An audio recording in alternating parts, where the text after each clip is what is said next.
Hello, everybody, and welcome to my channel. My name is Alex, R-A-S-M-R, and today I hope that you can relax with me while we talk a little bit about literacy, L-I-T-R-A-C-Y,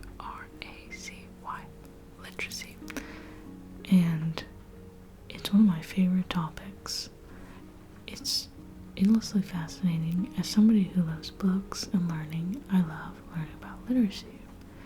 Now, one of the things that sticks out to me is that when I hear literacy described, or I hear people talk about the benefits of literacy, I find that there's something missing. And I think what's missing is, of course, that researchers whose job is very, very, very important can only describe what shows up as evidence, and they can only work with terms as they are strictly defined.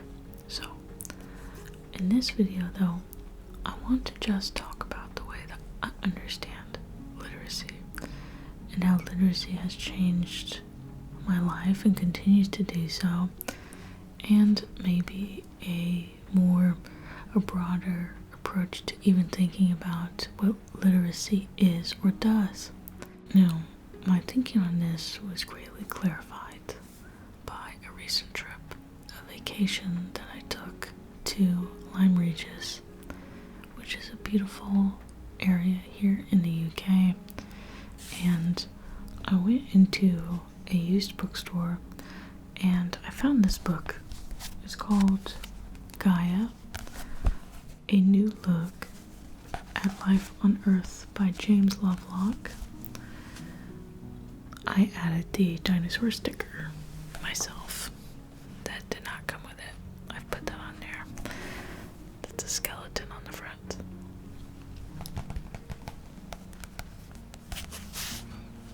But how pretty is this little book? So I bought this at the store, and then I went down to the coast where it's nice and slimy and green and smells a little bit bad, but still earthy and great. And I read it. I read a little bit in my hotel room, and then I read it at the beach and on the train home. I would have to say that reading this book represents what you would call a paradigm shift. So with my pencil, I do declare that a paradigm shift has got to be one of the most fundamental concepts of cognition being the paradigm shift. So when I read this book, this is essentially about the Gaia hypothesis put forward by James Lovelock, which asserts that it seems to be that the Earth itself, there is something that is very large and big, which you could name Gaia, but it is the largest living being. So just like you and I are comprised of many smaller organisms and things that regulate us and keep us at homeostasis in a flux of conditions, but within something we'd call homeostasis, that the planet, that all of us and all of the microbes and everything keep the planet, this thing, in some kind of state of homeostasis in which the climate is hospitable to life and allows life in some capacity. I'm probably defining this a bit crudely, but I think that's the gist from what I got, is that we are regulated internally by all kinds of mechanisms. He noticed mechanisms like that in climate with certain properties like the amount of oxygen in the air, the salinity of the oceans. The book mentions that this was sometimes rejected, a apparently certain scientists were a bit uncomfortable with the animism of that, but that this has led to Earth system science. And so now, I think this book was written in the late 70s or the 80s? Yeah, so this was first published in 1979. Okay, since then, we understand broadly that there's something about this that's correct, and that we now understand the way that Earth systems interact. So this book, when I was sitting there reading it on the beach, I had a paradigm shift in which it became immediately clear to me the nature of everything interacting over an incredibly deep period of time. The Jurassic Coast contains fossils, and you can see the layers in the earth that stretch who knows how deep, of hundreds of millions of years old. And so the fossils that you can just find out there, they are from the Jurassic period. They're from the Mesozoic era. I learned all about that. And it just completely clicked. Like, there was water, there was this kind of slimy algae, there was the sun, there were fossils, and people around me, finding them and digging them out of the rocks. And it became very clear to me that I was like a being, and I don't know how else to put that. Maybe you've experienced something similar in nature, where a certain kind of scientific mindset takes hold, and you feel the full scholastic power of everything that you had ever learned that was boring about photosynthesis or God knows what types of clouds, so abstracted, finally become felt in the body. It becomes felt immediately in the body. And so that happened to me when I was reading this book, and I experienced a paradigm shift. There's an aha feeling, and there's an of course feeling. Like, of course, we are animals and beings in this broader mass exchange of energy from one being to another. And no matter my cultural obsessions or my intellectual projects, nothing changes that. And I love that. And what is that? And I felt an intense and overwhelming urge to understand more after that paradigm shift, because essentially what I'm saying is that a door opens and you have so much left to explore. This would have to be the positive opposite of the back rooms. The back rooms being this kind of place of descent, but it's a furtherance where you go further and further and further, and things get very spooky and weird. This would have to be perhaps the opposite, where you go further and further and further, and things get spooky and weird, but it's a joy. At least I find it a joy, and I don't experience existential despair to think that I'm going to perish and be forgotten by time. I find it a complete, mysterious joy that I am part of something very large and something very cool and beautiful. It makes me want to take care of it. It makes me want to show up for it. Be it, we are it. But Earth systems and the Gaia hypothesis is not the theme of this video. It's just an example that I read a book and I experienced a paradigm shift, and then I became more. So I wrote this down because I wanted to be generous. So, because I think that if you believe that the world exists objectively outside of you or me, like that the world, there's an independent reality that's true and that you can discover it. So even then, you could say that a paradigm shift, it would help you discover that reality or inhabit that reality.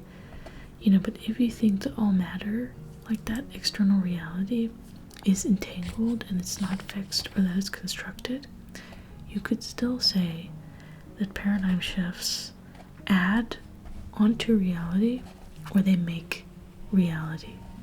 In either case, paradigm shifts are a furtherance of oneself into something, or you could just say that literacy, as it leads to paradigm shifts, is a dimensionalizing force in the world. So I think, on a theoretical level, the path of literacy, being able to understand texts, numbers, to be able even to interpret meaning broadly and understand poetry, could still lead a person to be hateful or help destroy our world, that kind of thing.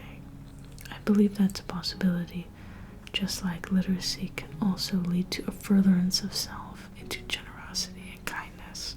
So I think literacy as a dimensionalizing force, in one sense, can be value neutral, but on the other sense, I'm quite optimistic.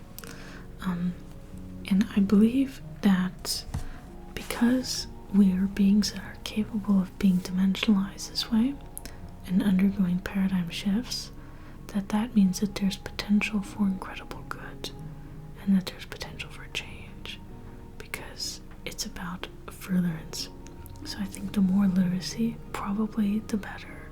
When you become certain of anything and you decide that you get off the bus and that we have no further to go, that's when you get into, to me, you have now decided to be literate. That's why I think you've stopped engaging in the practice of literacy, even if you still read. Because I think underneath literacy is I'm probably adding some moral weight here about openness and the commitment to furtherance of oneself. So for example, Galileo, a long time ago, this is Dialogue Concerning the Two Chief World Systems. He wrote this thing in like 1632, and it's a dialogue. So it's like a fictional, back and forth between characters, right? And there's characters that represent him, and then there's a character called Simplicio. Simplicio, the philosopher, the academic, who does not believe that the earth moves around the sun. He believes that the earth is fixed. And Galileo, through this dialogue, is trying to show with math and with reasoning how that's just not true. So he calls his character Simplicio, which I think is so amazing. And Simplicio defends that the earth doesn't move with really outdated math and just really bad science. It's outdated science, essentially. It was thought to be the case at one point, and now it's not the case. But Simplicio has just decided to stop thinking at the exact point where understanding science and math aligns with his worldview. And when it doesn't, he's decided to stop, essentially, and tries to argue against the Galilean force of, look, keep going, there's more. Simplicio says, no, there's not. Look, I have the answers. So we have, simplicity is a feature of highly literate people. People who know how to close read a text, regularly read, and who can still defend the worst outlooks possible or outdated outlooks with extreme certainty, and you get this battle of certainty. I think we want a kind of turnover of ideas, but what I don't want is a world full of Simplicios who have decided that they have the answers and their outlook is enough. What I don't want is a population that's highly literate but is not open, and I would have to think that the trend would be that the more literate people are, truly traveling through reading different texts and wrestling with ideas, that we would not have to succumb to a constant simplicity, and there would be a furtherance toward interdisciplinary thinking and mental flexibility and very eclectic problem solving, so taking things from here that match whatever problem that needs to be solved in whatever local capacity that problem applies to. So to me, there is a kind of dimensional literacy in which a person chooses this path forward where literacy is allowed to lead them on, and they're adventuring and they're exploring with some amount of play or curiosity or openness. And then there's a kind of literacy in which somebody doesn't use these skills to travel, they use them to build a kind of igloo. They take whatever applies to their worldview and they stack it up, build their little fortress, and what doesn't, they toss, they demonize, they banish, they ban it, and that's enough. And that's Simplicio's method of being in the world. And the different dimensional force wants to travel. And so you don't want to be boxed in. Literacy moves you. So when we talk about literacy, I'm so desperate to understand the function of literacy in our societies. As big as a question that is, as big as a curiosity that is, I have it. Because there's something about the way we talk about literacy that's like not enough. It's like not enough, because what is that simplicity feature? Certain books can be weaponized, for or against some worldview, some structure, as can rationality. And how do we prioritize letting people feel relaxed? How do we get people to travel dimensionally and open themselves up to a paradigm shift that could happen when they read books? Paradigm shifts themselves are value neutral, so somebody might have a paradigm shift and come to a horrible conclusion about people, but to them it's revolutionary. I know why I'm suffering, because that group of people exists, etc. It's so simple, but you know what I mean. But I have to think that the more someone is open, and the more that these rocks can be turned and turned and turned, that people will be oriented toward feeling better and will be oriented toward higher emotions of kindness and grace and that kind of thing. That's my own bias. I really think that that's the case. And I do believe that greater literacy and dimensional literacy can help change the world. It has changed the world, and it does change the world. But I could make a video sitting here talking about that same force that drives me forward through relationships, or through movies, through fine art. So literacy as being a broad continuum of exposures and abilities to read or interpret or be in the world. There's many, many ways to do that. So there's probably definitely something to be said for kind of multimodal literacy, being able to understand phenomena, just structures of things. So whether that be sentence construction or film strip image construction or contextually understanding painting, what have you, this form of reading people and reading situations and being open and playful in that approach, I can't imagine bad things would come from that. So anyway, in summary, I just think that literacy is a dimensionalizing force of the world.